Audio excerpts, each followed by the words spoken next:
사도신경 신앙 고백함으로 주의 보전 예배 드리겠습니다. 전능하사 천지를 만드신 하나님 아버지를 내가 믿사오며 그 외아들 우리 주 예수 그리스도를 믿사오니 이는 성령으로 잉태하사 동정녀 마리아에게 나시고 본디오 빌라도에게 고난을 받으사 십자가에 못 박혀 죽으시고 장사한 뒤 사흘 만에 죽은 자 가운데서 다시 살아나시며 하늘에 오르사 전능하신 하나님 우편에 앉아 계시다가 저리로서 산자와 중자를 심판하러 오시리라. 성령을 믿사오며 거룩한 공예와 성도가 서로 교통하는 것과 죄를 사하여 주시는 것과 몸이 다시 사는 것과 영원히 사는 것을 믿사옵나이다. 아멘. 기도하겠습니다.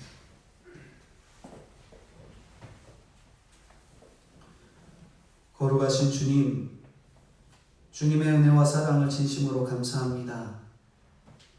주님께서 저희들에게 귀한 말씀을 허락하시고 여러 환경에서도 흔들림 없이 화 있을지언저의 삶이 아닌 복이 있을지언저의 삶을 살도록 말씀을 깨달을 수 있는 은혜를 주신 주님 감사합니다. 바리새인들과 서기관들이 그들의 잘못된 길, 외식하는 그 길을 예수님께서 말씀을 통해 지적하셨던 것처럼 오늘날 시대의 성도의 삶을 살아간다고 입으로 말하고 율법을 지키며 주의를 지켜가며 생활하지만 저희들이 혹여 바리새인과 서기관 같이 겉으로만 꾸미고 속으로는 날마다 외식된 삶으로 살아갔던 완악한 성도였다면 주님께서 그 말씀을 통해 주신 깨달음을 저희 심령의 골수를 쪼개어 깨달음을 얻게 하시고 외식이 아닌 속과 겉이 날마다 주님 앞에 똑같고 세상에서도 속과 겉이 똑같은 외식 없는 진정한 성도로서의 삶을 살아가도록 주님 은혜로 함께하여 주시고 인도해 주옵소서. 시국이 코로나로 인해 끊임없이 예배가 어려워지고 교회가 끊임없이 규탄을 받는 이러한 시대 속에서 하나님의 준비된 성도로 누구에게도 쓴소리가 들리지 않도록 저희들이 날마다 철저히 준비되어 하나님의 복음을 증거하는 증거자로 준비될 수 있도록 주님 은혜로 함께하여 주시옵소서. 저희로 인하여 오히려 예수님의 얼굴에 망령되이 일컫는 자들이 되지 않도록 날마다 준비되어 복음이 저희를 통해 전달되는 은혜의 성도들로 준비되도록 주님 함께해 주시길 간절히 소망합니다. 특별히 성도님들의 건강을 지켜주시고 코로나 바이러스로 인해 좌절하거나 쓰러지지 않도록 날마다 준비되어 있고 깨어있는 성도님들 되도록 주님 함께하여 주시고 인도해 주옵소서. 예배의 시종을 주님 아버지 앞에 맡겨드리옵고 거룩하시고 은혜가 풍성하신 예수님의 이름으로 기도드리옵나이다. 아멘. 성경 말씀은 마태복음 23장 25절부터 보겠습니다. 마태복음 23장 25절부터 39절까지 말씀입니다. 마태복음 23장 25절.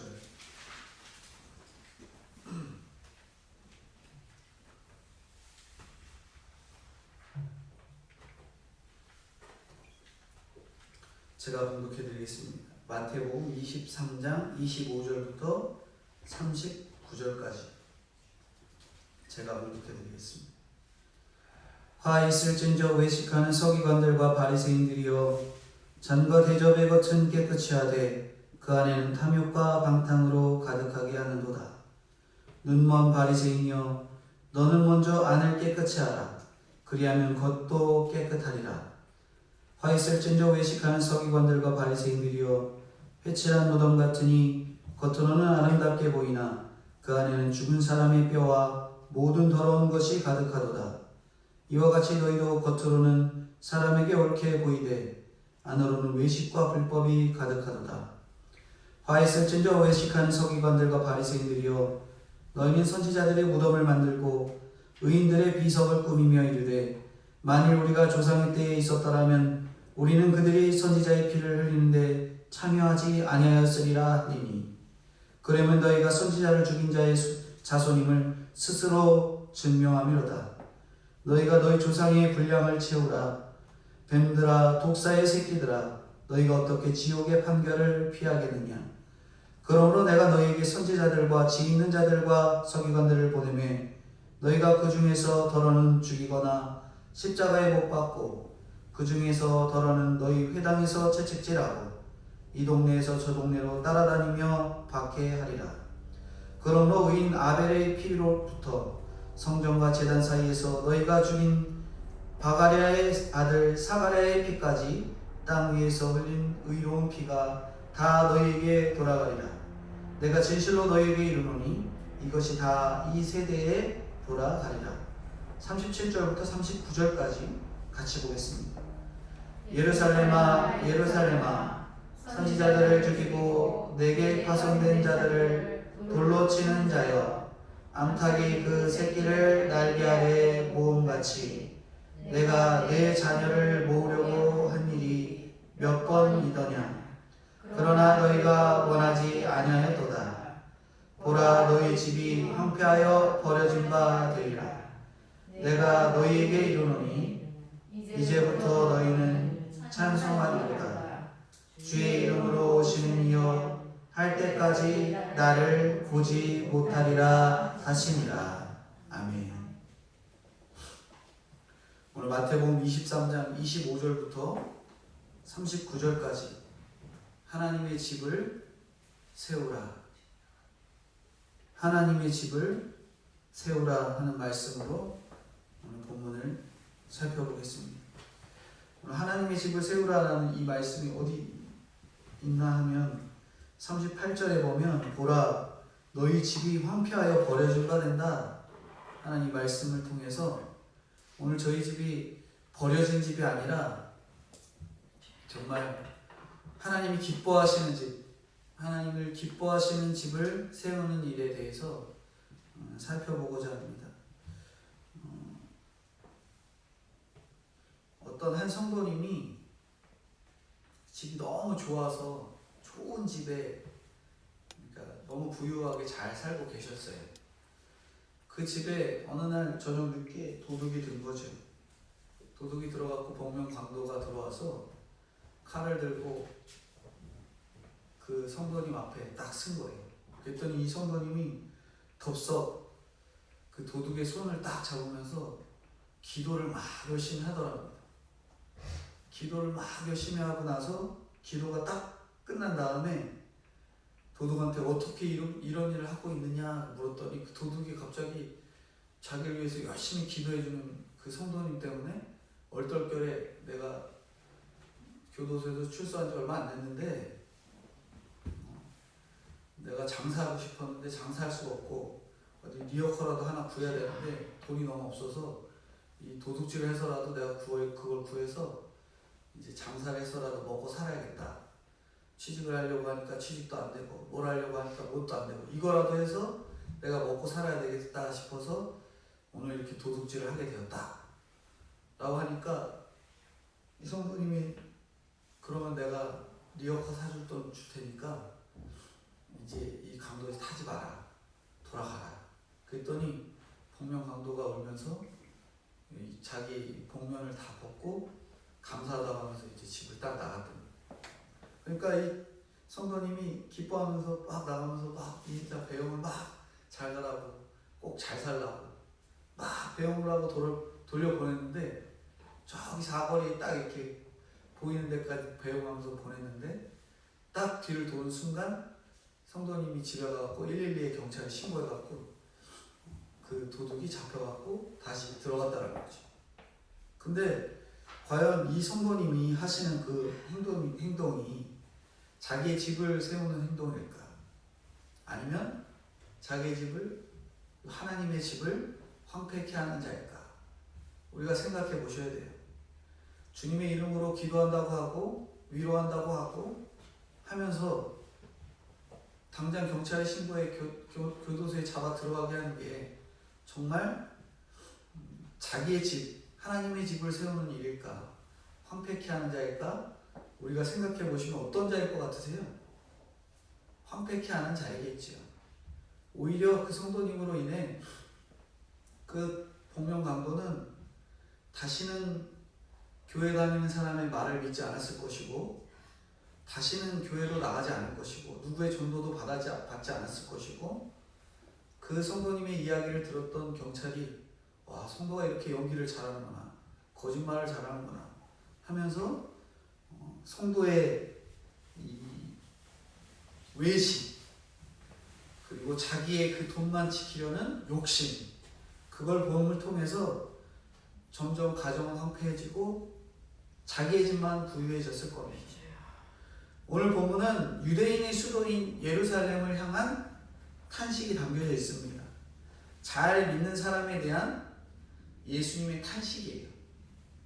제가 오늘 이 예화를 들었던 이 성도님처럼 자기는 잘 신앙생활을 한다고 하지만 그 신앙생활로 인해 다른 사람들은 다 죽어나가게 되는 그런 상황들을 예수님께서는 탄식하고 계신 것입니다. 황폐해진 집을 누가 세울 수 있을까? 오늘 본문을 통해서 누구를 통해서 황폐해진 집이 세워질까? 세 가지를 전해드리려고 하는데요. 첫 번째는 하나님의 집을 세우는 사람은 안과 겉이 똑같이 깨끗하게 하는 그런 사람이 바로 하나님의 집을 세우는 사람입니다. 안과 겉이 늘 깨끗하게 하는 사람. 어떤 사람이라고요? 안과 겉을 깨끗하게 하는 사람.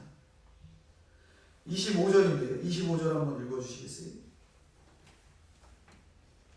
화 있을진저 외식하는 서기관들과 바리새인들이여, 장과 대접을 거친 깨끗이 하되 그 안에는 탐욕과 방탕으로 가득하게 하는도다. 네. 지난주에 우리가 화 있을진저 하면서 네 가지 내 인생을 생각해 봤습니다.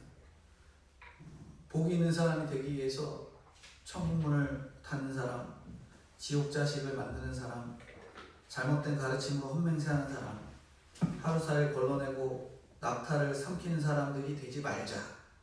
거꾸로 말씀을 드렸잖아요. 그런데 이런 사람들이 잘 믿는 사람이고, 오늘 말씀처럼 서기관과 바리새인들, 교회의 지도자들이고 교회 열심히 다니는 사람들이라는데 우리가 슬픔이 있는 거예요. 이런 사람들이 천국문을 닫고 지옥 자식을 만들고 잘못된 가르침을 늘 가르치고 헛맹세하게 하고 하루살이를 걸러내고 낙타는 삼키는 그런 사람들이 누구예요? 오늘날 열심히 교회 다니고 율법 지키고 신앙생활하는 사람들이라는 거예요. 그러니까 그거에 슬픔이 있다는 거죠. 사소한 것은 잘 지켜가면서 뇌물을 아무렇지도 않게 받으니까 이렇게 다섯 번째 화가 뭐냐면 다섯 번째 이 화를 받게 됩니다. 마태복음 5장 7절에 보면은 뭐라고 되어 있냐면 긍휼히 여기는 자는 복이 있나니 그들이 긍휼히 여김을 받을 것이며 이렇게 말씀합니다. 서기관들과 바리새인들은 탐욕과 방탕 때문에 긍휼하고는 완전 거리가 먼 거예요. 누구를 긍휼히 여기지 못하는 거죠. 늘 나 자신만 긍휼히 여기고 힘들고 어려운 사람들을 긍휼히 여길 마음이 전혀 없는 거예요. 그래서 늘 긍휼히 여기는 마음은 자신들과 늘 거리가 멉니다. 돈 있는 사람들은 끼리끼리 어울려서 늘 파티를 하고 싶어 하죠. 그릇이 깨끗한 것보다 그릇 안의 것으로 우리가 끊임없이 구제를 해야 되는데 파티는 많아지고 음식이 화려해지고 멋있고 세련되게 신앙생활을 하고 그렇게 나가고 싶어 하는 거예요. 정결 예식보다 정결한 삶을 주님이 원하시는 거죠. 외식보다 정결한 예식, 나는 이거 지켜, 주일 지켜, 헌금 잘해, 뭐 잘해, 이런 예식보다 그 삶, 집에서의 행동, 교회에서의 행동, 직장에서의 행동, 집에서의 행동이 늘 똑같고 하나님 앞에 살아가는 그런 행동을 주님이 원하신다는 거죠. 앞에서 말한 이 강도를 신고한 선거님이 나무랄 데 없이 겉과 안이 깨끗해 보였는데 어떻게 그렇게 연기를 할 수 있었을까? 그분은 돈은 찾았지만 그 강도, 복면 강도 청년의 마음은 실족하게 했던 것이에요. 다신 교회를 돌아보지 않았을 것이고요. 제가 아까도 말씀드렸잖아요. 경찰서에서 그 얘기를 들었던 경찰들도 교회 사람들이지 뭐야. 그 사람이 교회의 집사였지 뭐야. 이렇게 얘기를 하면 다른 사람들을 다 황폐케 하는 자가 되고 마는 것입니다. 물질을 내려놓으면 모든 것이 깨끗하다는 말이 맞아요. 겉으로는 깨끗하던 부자 청년이 물질을 내려놓지 못해서 어떻게 했어요? 근심하고 갔었잖아요. 성경에서 그렇게 말씀합니다. 다 내려놓으라 하니까 근심하며 돌아갔던 부자 청년, 저희가 성경을 통해 너무나도 잘 알고 있잖아요. 청소 잘하고 깨끗한 사람이 남을 용서 못하고요, 정죄를 잘하는 걸 보게 됩니다. 탐심이 많기 때문에 겉을 열심히 닦는 거예요. 화려하고 정도 이상의 방탕이 무엇인지 우리가 살펴봐야 됩니다.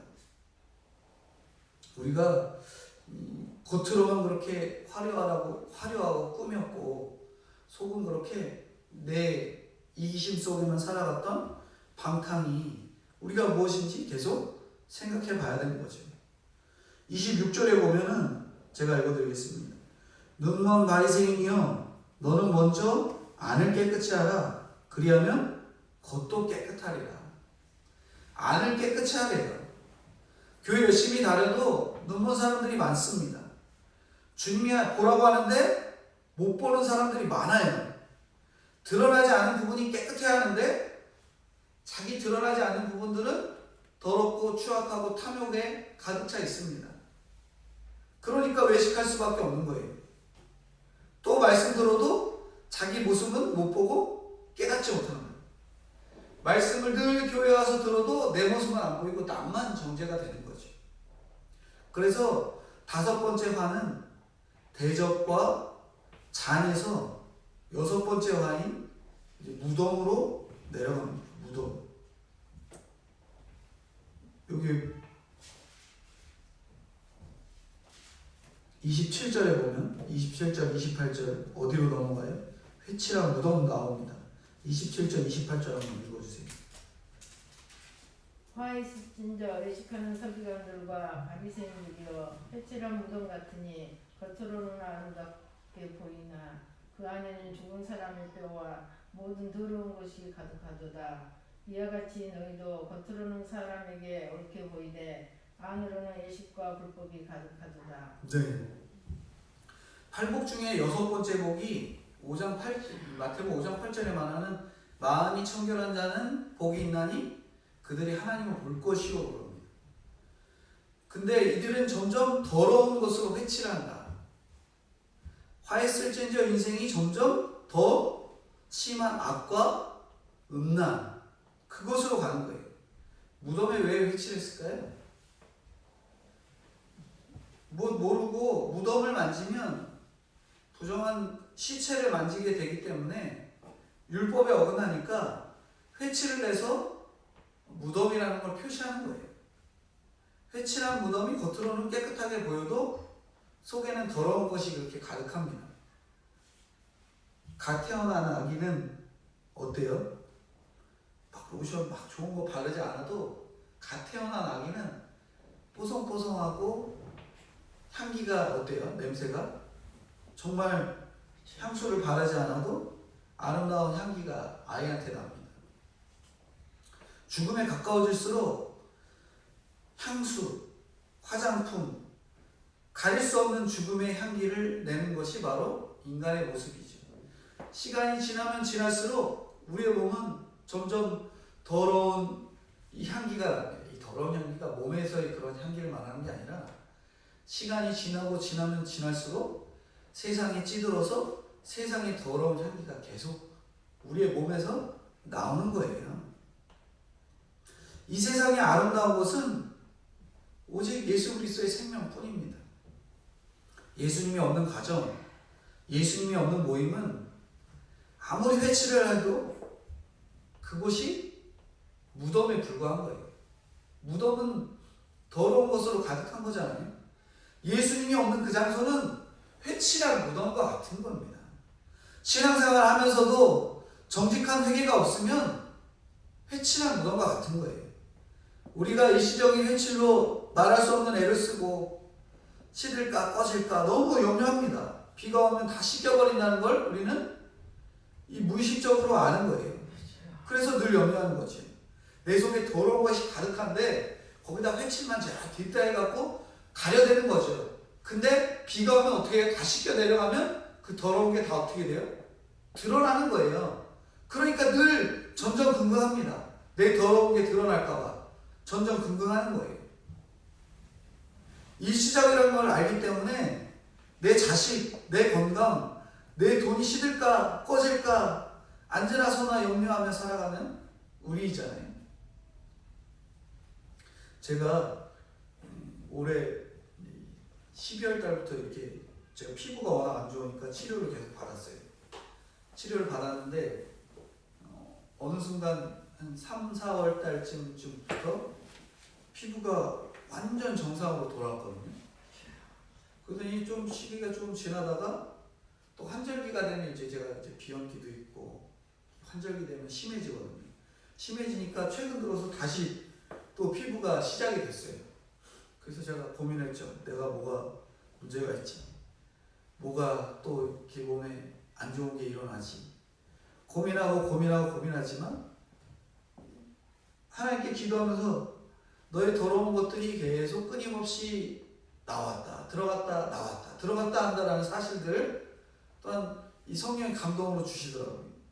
우리 안에 늘 더러운 게 가득해요.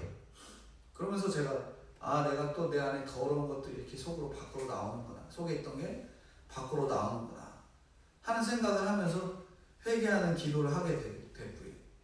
또 우리가 제 예를 든 것이지만 성도님들도 마찬가지입니다. 우리 안에 있는 이 더러운 것들이 끊임없이 밖으로 배출되도록 기도하면서 말씀 보면서 우리에 있는 것들을 다 드러내야 돼요. 그때 우리는 그게 드러날까봐 늘 전전긍긍. 이거 드러나면 안 돼. 나의 이 불쾌한 거 드러나면 안 돼. 내 속과 겉이 다른 거 드러나면 안 돼. 하면은 늘 회칠한 무덤처럼 전전긍긍하면서 살아갈 수밖에 없습니다. 제가 아는 한 분의 이야기인데 그분이 결혼을 준비하려고 막 이렇게 준비하고 있었어요.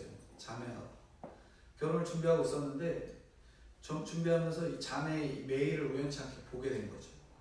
메일을 봤는데 한 교역자, 자기 교회의 교역자의 메일이 온 걸 봤어요. 근데 그 메일을 봤는데 너무 깜짝 놀란 거죠. 그 메일 안에는 자기가 결혼할 그 자매와 이 교역자 간에 굉장히 음란한 관계들이 고스란히 적혀 있던 거예요. 근데 그 교역자가 어떤 사람이었냐면 이미 결혼도 했고 자녀도 있는 그런 교역자였던 거죠. 그러니까 제가 아는 이분이 너무 화가 나서 가서 교회에 가서 항의를 했던 거예요. 항의를 했더니 교회에서는 뭐 하는 거예요? 당회에서는 제발 쉬쉬해라. 교역자가 이런 소문이 일어나면 교회가 충격을 받고 어떻게 될지 모르겠다. 쉬쉬해라. 그래갖고 너무 자기 입장에서는 충격이고 답답할 뿐이었어요. 그랬더니 이제 자기 따르면 최선의 방법으로 이 교역자의 사모님에 가서 이런 상황들을 이야기했던 거죠. 그랬더니 사모님이 뭐라는 거예요? 자기도 알고 있었다. 제발 덮어달라. 이 사람 이제 얼마 뒤에 목사 안수 받아야 되는데 이거 덮어주지 않으면 봐줄 수가 없다. 말도 안 되는 일이지요.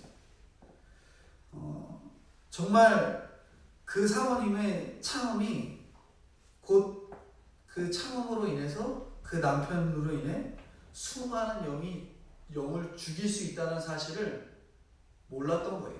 자기는 나름대로 여기다가 뒷다 회치라고 있었는데 나중에는 그걸로 인해서 한참 뒤에 가서 그 목회자가 설교를 하고 성도와의 그 은밀한 관계가 드러나면 그 회칠이 결국에는 비가 오므로 다 벗어졌을 때 수많은 사람들이 상처를 받고 쓰러질 거는 생각지도 않고 오로지 자기한테 뒷다 회칠만 해대면서 숨기고 넘어가려 했던 그런 모습이었던 거죠.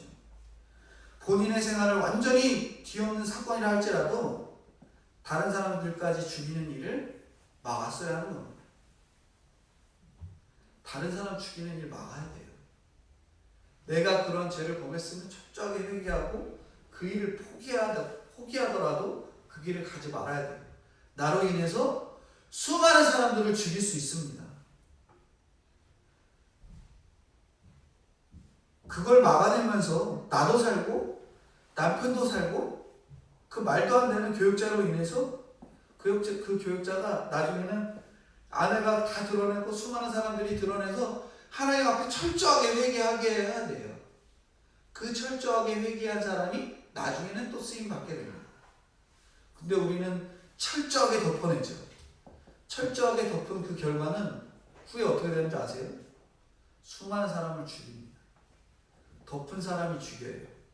그리고 나도 끊임없이 덮으려고 그 덮은 것으로 인해 더 많은 사람을 죽일 수 있습니다. 우리가 교회 나오면 가장 먼저 뭐 하는 일을 배운지 아세요? 영적으로 보이는 법을 터득하게 됩니다. 교회 나오면 뭘 터득하게 된다고요? 영적으로 보이는 법. 교회 하면 기도하고 찬송하고 그리고 신앙생활 열심히 하는 법을 우리가 터득해요. 기도도 흉내내요. 외면을 강조하면 내면은 꾸미기 쉽기 때문에 그래요. 외면을 강조하면 우리의 내면은 꾸미기 쉬워요. 때마다 말씀의 처방 이렇게 하면 안 됩니다. 그 길로 가지 마십시오. 그 말씀의 처방이 따르지만 말씀의 처방이 늘 달라요. 다르지만 처음에 사건이 왔을 때 우리가 그 사건을 통해서 자기가 회개하는 그것들을 알려야 됩니다. 죄가 드러나면 많은 사람들이 아는 것으로 인해서 평생 그 사람은 겸손해질 수밖에 없어요. 모든 사람들이 그 목회자가 저 사람 음란한 사람, 죄 지은 사람 다 알면 그 사람은 평생 고개 숙이며 살 수밖에 없어요. 근데 그거 가리면 평생 고개 빳빳하게 들고 나중에 그거 드러나면 수많은 사람 죽일 수밖에 없습니다. 그래서 우리가 회개할 수 있도록 인도해야 돼요. 겸손하게 살면 다른 사람의 성도의 삶을 돕는 약재료가 되고요. 빳빳하게 고개 들고 살게 하면 결국엔 다른 사람을 다 죽일 수밖에 없어요. 약이 될 것인지 독이 될 것인지 우리가 겉과 속이 날마다 똑같아서 다른 사람들에게 회칠하는 게 아니라 다른 사람들의 죄를 드러나게 하고 회개하게 하고 주님 앞에 철저히 서게 하도록 우리가 나아가야 됩니다. 목회자가 어떻게 음란의 잘못을 말할 수 있을까? 그러나 진짜 사랑한다면 말을 해줘야 돼요. 회칠한 무덤처럼 죄를 덮고 있으면 내가 죽는 거고요. 다른 사람들 또 죽이는 거예요. 우리는 말씀 앞에 죄를 회개하고 말씀을 끊임없이 삶에 적용해서 살아계신 예수 그리스도를 전해야 됩니다. 외식하지 말라는 게 그거예요. 회칠하지 마십시오. 우리의 그 죄악성을 자꾸 덮어내려고 하지 마시고요. 나의 죄를 드러내시고 회개함을 통해서 그게 오히려 다른 사람들을 주님의 교회로 인도할 수 있는 약이 되어야 돼요. 약재료가 되어야 된다고 그러죠. 다른 사람을 살리는 약이 되어야 됩니다. 우리가 죽이는 독이 돼서는 안 돼요. 그게 바로 첫 번째로 말씀하는 하나님의 집을 세우는 안과 겉이 똑같은 사람의 모습입니다. 두 번째로 하나님의 집을 세우는 사람은 지옥의 판결을 피할 수 없다라는 것을 아는 사람이에요. 지옥의 판결을 피할 수 없는 것을 아는 사람. 29절부터 32절인데 29절부터 32절 한번 읽어주세요. 화 있을진저 외식하는 서기관들과 바리새인들이여, 너희는 선지자들의 무덤을 만들고 의인들의 비석을 꾸미며 이르되, 만일 우리가 조상 때에 있었더라면 우리는 그들이 선지자의 피를 흘리는데 참여하지 아니하였으리라 하니, 그러면 너희가 선지자를 죽인 자의 자손임을 스스로 증명함이로다. 너희가 너희 조상의 분량을 채우라. 네. 여기 마태복음 5장 9절에 화평케 하는 자는 복이 있나니 그들이 하나님의 아들이라 일컬음을 받을 것이며 하는데, 화평과 거리가 먼 선지자들을 죽인 사람들이 오늘 본문에는 뭘 꾸민다 그래요? 여기 29절 후반부에 뭐라고 해요? 무덤을 만들고 의인들의 비석을 꾸민다 이렇게 얘기하잖아요. 그러니까 화평하고 거리가 먼 사람들이 의인의 비석을 꾸민다. 죽인 사람들의 비석을 꾸민다. 자기가 죽여놓고 비석을 꾸미는 거죠. 자신들이 선지자를 죽인 조상들의 죄와 상관없다는 것을 보여주기 위해서 선지자들의 무덤을 쌓고 비석을 꾸밉니다. 믿으나 안 믿으나 죽은 자를 위한 치장이 효의 으뜸처럼 여겨지는 것은 죽음이 두렵기 때문에 그렇습니다. 죽음이 두렵기 때문에. 부모가 살아계실 때 하는 효도가 진짜 효도다. 가장 중요하면서도 제일 잘하는 것은 욕을 먹어도 구원받게 해드리는 것인데, 이런 가치관이 없다 보니까 돌아가신 뒤에 비석만 꾸미는 거예요. 돌아가시기 전에 열심히 복음 전해야 되는데 복음은 뒷도 안 전하더니 돌아가셨어. 복음은 전하지도 않고 평소 때 찾아뵙지도 않고 아는 척도 안 하더니 돌아가시고 나서 아이고 우리 부모님 고생하셨는데 제가 무덤이라도 잘 모시고 비석이라도 잘 모시고 제가 모신 곳을 착공해드리겠습니다. 아무 소용없는 거죠. 물론 믿는 사람들이 아무 소용없다고 부모님 산소가 있고 묘비가 있는데 가서 한 번도 안 찾아가고 정리도 안 하고 막 이러면 안 됩니다. 왜냐하면 성도인데 부모도 하나도 돌보지 않는 부모 무책임한 자녀들이 다 예수 믿는 자녀들이다. 그런 소리 교회가 들으면 안 되거든요. 그러니까 우리가 그런 소리 안 듣도록 항상 성도의 역할이 무엇인지 생각해 보셔야 돼요. 항상 예수님의 얼굴에 먹칠하지 않는 그런 자세가 필요합니다. 근데 진짜 효도는 뭐라고요? 살아계실 때 하는 게 효도예요. 살아계실 때. 비석 꾸미는 거 아무 소용 없습니다. 의인을 기리느라 꾸미는 게 아니라 나라면 절대 하지 않았을 거야. 나라면 이스라엘 죽이지 않았어. 선지자 죽이지 않았어 하고 자기 의 드러내기 위해서 뭐 세운다고요? 비석 세우는 거예요. 나는 그러지 않았어. 우리 조상들이 잘못한 거야. 내가 얼마나 옳고 의로운 사람인지 드러내는 게 목적인 거예요. 고린도전서 10장 12절에 보면 그런즉 선줄로 생각하는 자는 넘어질까 조심하라 말씀합니다. 남이 범죄하는 걸 보면서 우리는 어떻게 생각해요? 저 사람이 저런 범죄를 행했다 하는 걸 보면서 어떻게 생각하세요? 아유 멍청한 놈 이거예요? 그러면 안 되지 이것인가요? 나는 저러지 않을 텐데 하는 생각이 우리는 가득하지 않은지 생각해 보셔야 돼요. 내가 정말 저런 형편에 있으니 저런 일을 할까? 나는 저러지 않을 것 같아. 그들과 구별 지어가면서 나아가는 것이 우리의 인생입니다. 앞서 말했던 이 목회자가 나는 저런 사람이 절대 아니야. 나는 저런 사람 아닐 거야. 하면서 함부로 말하면 안 된다는 거죠. 저도 마찬가지입니다. 죄인이기 때문에 언제든지 그런 환경이 만들어지면 우리는 그 길로 빠질 수밖에 없어요. 그렇기 때문에 그런 사람들을 기억하고 그런 사람들 보면서 나도 저길 가지 않고 벌벌 떨어야 돼요. 그런 환경이 되지 않도록. 그게 바로 우리 성도의 자세입니다. 함부로 말하면 안 돼요. 나도 저럴 수밖에 없다라는 죄인이라는 것을 인정해야 돼요. 나 자신이 진짜 죄인인 걸 안다면 조상이 선지자를 죽였다고 범죄했다고 손가락질 할 수 없습니다. 믿음의 조상은 죄의 기록부를 잘 갖고 있는 거예요. 죄의 기록부. 그걸 잘 갖고 있는 거죠. 죄의 기록부를 안 가진 사람은 남이 죄 지은 거 공감이 하나도 안 됩니다.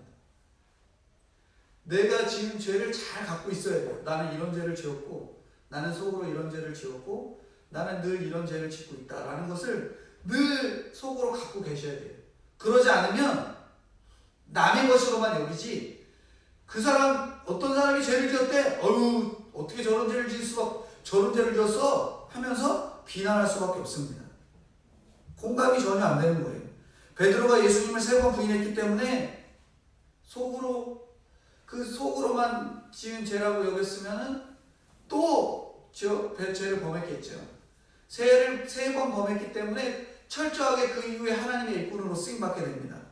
나는 예수님 안 죽였을 텐데, 나는 예수님 3번 부인하지 않았을 거야 하면서 말씀이 들리지 않는다면 예수님을 십자가에 못 박은 서기관과 바리새인과 다를 것 없는 그 길로 갈 수밖에 없다는 거죠. 나도 똑같은 죄인이다. 나도 똑같은 환경이 되면 얼마든지 죄를 지을 수 있는 자다라는 것을 우리가 늘 생각하셔야 돼요. 내 자녀가 혹은 내 주변 사람들이 왜 저렇게 예수님 믿지 않을까? 왜 예수님을 저렇게 비난할까? 저러면 안 되는데 하면서 그 사람들을 정죄하는 게 아니라 나도 저 사람의 형편이 되면 저럴 수도 있을 거다라는 두려움을 떨면서 늘 주님 앞에 경각심 가운데 살라는 거죠. 우리 형하고 동생이 싸울 수 있습니다. 근데 형이 동생을 때리고 벌을 세우는 건 왜 그럴까요? 엄마 아빠가 한 행동을 그대로 보여주는 거예요. 그렇죠? 친구와 싸울 수 있습니다. 그런데 내 자녀가 필통에서 칼을 들고 싸우려고 해요. 그럼 어떤 거예요? 어떤 거예요? 그건 부모의 삶의 결론이에요. 부모의 삶의 결론입니다. 보고 배운 대로 하면서 조상의 분량을 채우는 거예요. 아이들을 야단칠 때 너 왜 그랬어? 하면서 이미 무슨 대답을 하든 야단 맞을 준비를 하니까 자녀가 뭐예요? 너 왜 그랬어? 그러면 자녀는 뭐예요? 부모님이 나 혼낼 거야. 그러니까 나는 거짓말하는 거예요. 거짓말. 정직하게 말을 할 수가 없는 거죠. 내가 율법주의로 정죄하고 나가면은 거짓말할 수밖에 없습니다. 저희가 율법주의로 나가면 안 되고 사랑함으로 내가 그 전에 그 자녀를 어떻게 대했는지 나의 모습을 살피면 자녀를 그렇게 너 왜 그랬어? 이렇게 면박할 수 없는 겁니다. 내가 믿음으로 키우지 않으면 나의 자녀들을 악으로 채울 수밖에 없어요. 그래서 문제는 없고요. 다 문제 부모만 있는 거예요. 내 자녀가 저러는 거 다 제 탓입니다. 저도 그러거든요. 제가 아이들이 자꾸 말 안 들으면 너 혼낸다? 너 매 맞는다? 이렇게 얘기하니까 애들이 어떻게 하는 줄 아세요? 동생이 잘못하면 엄마 얘 맴매 맞아야 돼요. 이렇게 얘기해요. 거꾸로 또 어떻게 하는 줄 아세요? 자녀가? 또 막내가 뭐라고 하는지 아세요? 또 막내는 엄마 오빠 혼나야 돼요. 오빠 맴매 맞아야 돼요. 이렇게 얘기하는 거예요. 왜냐하면 제가 그렇게 가르쳤기 때문에 그런 거죠. 그게 삶의 결론이라는 겁니다. 큰 아이든 막내 아이든 서로 잘못하면 매를 맞아야 한다고 엄마 아빠에게 이런 거 보면서 제가 자녀들을 가르친 결론이 바로 이러한 상태였구나 라고 깨달을 수 있었습니다. 33절인데요. 33절 같이 보겠습니다. 뱀들아 독사의 새끼들아 너희가 어떻게 지옥의 판결을 피하겠느냐. 독사의 새끼가 되어서 말을 어찌나 잘하는지, 치유와 권세를 가지고 어찌나 훌륭한 외모를 가졌는지, 랍비라 칭함을 받지만 예수님은 그들에게 뭐라고 얘기해요? 독사의 새끼들아 이렇게 말합니다. 세리와 창기도 아닌 교양 있는 서기관과 바리새인들을 저주한 거예요. 양무리가 양이 아세요? 양 무리 가운데 염소가 한 마리 딱 들어가면 염소가 어떻게 하는지 아세요? 자기가 양인 거죠. 다른 양보다 더 양같이, 다른 양들보다 더 양같이 이 염소가 행동을 한다는 거예요. 염소는 양인 척 한다는 거죠. 우리도 뱀이고 독사의 새끼이면서 교회 와서는 양인 척 하는 거예요. 교회에서 교육받고 느는 것이 우리는 뭐밖에 없어요? 교회 와서 교육받고 말씀 듣고 느는 게 뭐밖에 없을까요? 교양밖에 없습니다. 나도 얼마든지 죄를 범할 수 있음을 인정하는지, 내 속에 죄를 감추고 꾸미는 나의 거짓이 자녀들에게까지 튀어짐을 아시고 내 죄를 주님 앞에 놓고 지옥의 판결대를 두려워하는 저희들이 되어야 됩니다.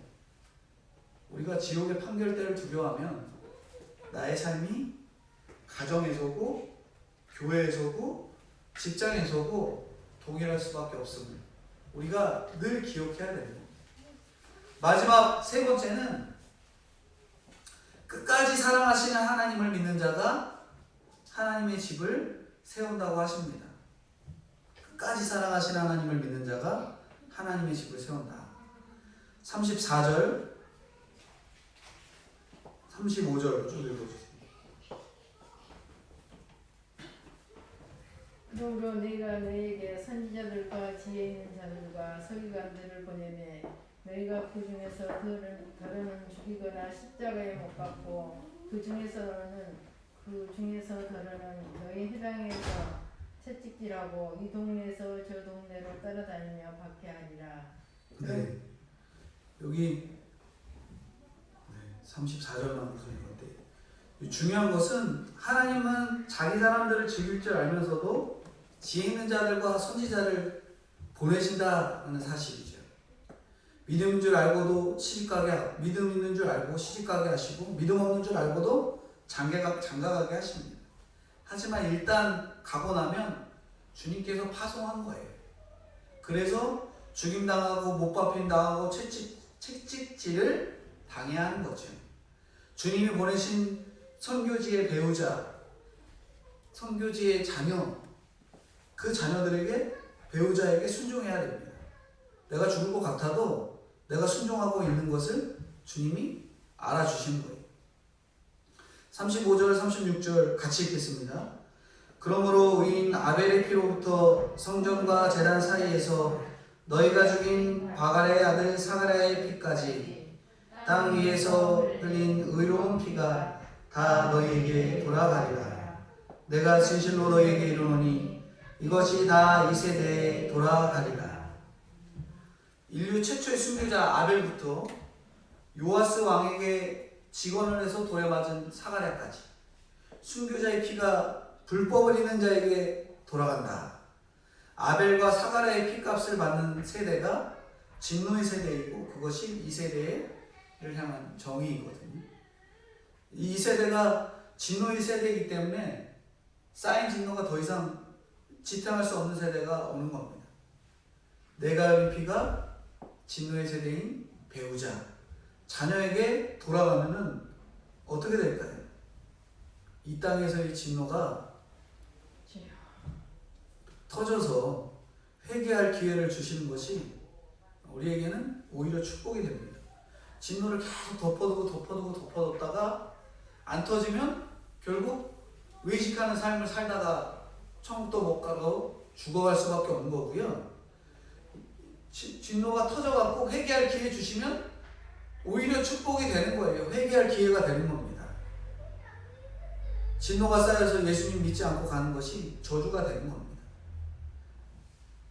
37절 한번 읽어주시겠어요? 예루살렘아 예루살렘아 선지자들을 죽이고 내게 파송된 자들을 돌로 치는 자여 암탉이 그 새끼를 날개 아래 모음같이 내가 내 자녀를 모으려 할 일이 몇 번이더냐. 그러나 너희가 원하지 아니하였도다. 네. 하나님을 믿는 예루살렘을 향해 하신 말씀인데 암탉이 왜 새끼를 모아요? 독수리처럼 무서운 짐승에게서 보호하려고 예루살렘을 바라보십니다. 세리와 창기 이방인을 믿고 돌아오는데 자기 식구들, 자기 새끼들은 안 돌아오는 거예요. 이제 십자가에서 죽임을 당할 금요일까지 며칠 남지 않았어요. 믿는 식구들이 돌아오지 않고 있습니다. 그러니까 이것은 저주의 표현이 아니라 사랑의 표현인 거예요. 돌아와라 빨리, 죽는다. 이렇게 말하는 거예요. 집 나간 자식이 돌아오기를 기다리는 것보다 더 큰 애통함으로 언제 돌아올 거냐 하면서 애통하는 거예요. 예루살렘의 화려함을 보고 제자들까지 탐복하는데 주님은 그 화려함을 보고 탄식합니다. 제자들은 탐복하는데 예수님은 탄식하는 거죠. 내 자녀에게 예수가 없으면 탄식해야 되는 거예요. 우리가 탄식해야 됩니다. 내 품에 안기라고 하시는데 정신을 못 차리고 못 알아듣는 자녀가 있으면 우리는 탄식해야 됩니다. 내게 파송된 가족이 있어요. 나를 돌로 쳐도 그 가족을 모으려고 하십니다. 저주를 선포하는 게 아니거든요. 주님은 그 가족을 통해서 오히려 모으려고 하는 거예요. 근데 우리는 도저히 못 받아들이겠습니다. 그럽니다. 그런 가족을 용서하지 못해 싸우려 들고 헤어지면 된다고 하고 나중에는 하나님이 필요 없다고도 합니다. 결국 지옥의 판결을 피할 수 없는 길로 가는 거죠. 마지막 38절, 39절 다른 분이 한번 읽어주세요. 안국사님. 내가 너희의 집에 상쾌하여 버려진 것 되리라. 내가 너희에게 이르노니 이제부터 너희는 찬송하리로다. 주의 이름으로 오시는 이여 갈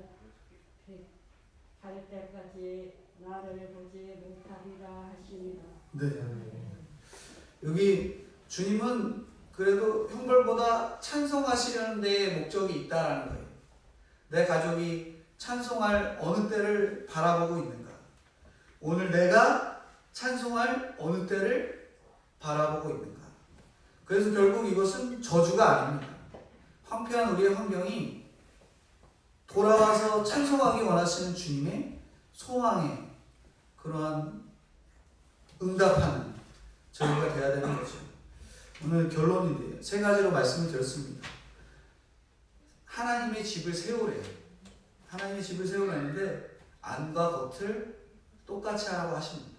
그리고 지옥의 판결을 피할 수 없는 사람, 피할 수 없음을 알라고 말씀하세요. 그리고 마지막으로 끝까지 사랑하시는 하나님을 믿는 자가 하나님의 집을 세운다고 하십니다.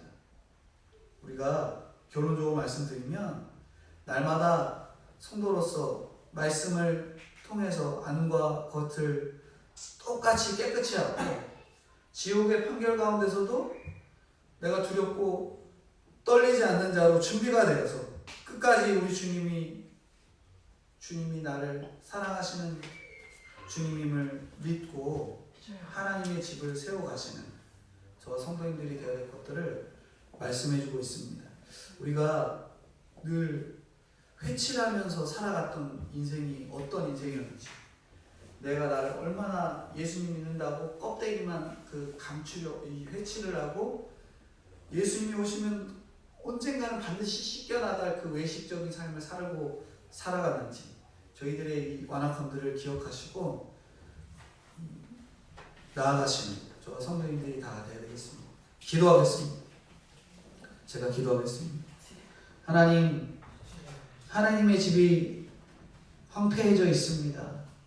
가정이 가정에 혹은 부부가 혹은 교회가 남녀의 성별이 황폐해져 있습니다. 그러나 하나님의 집을 세워야 하는데 세상에서 잘만 살고 싶어서 잔과 대접을 깨끗이 닦고 회치를 하고 있는 저의 더러움이 있음을 하나님 아버지 앞에 회개합니다. 껍데기만 외식하며 살아가려 했던 저희들의 완악함들을 불쌍히 여겨주시고 정말 불쌍히 여겨주시옵소서.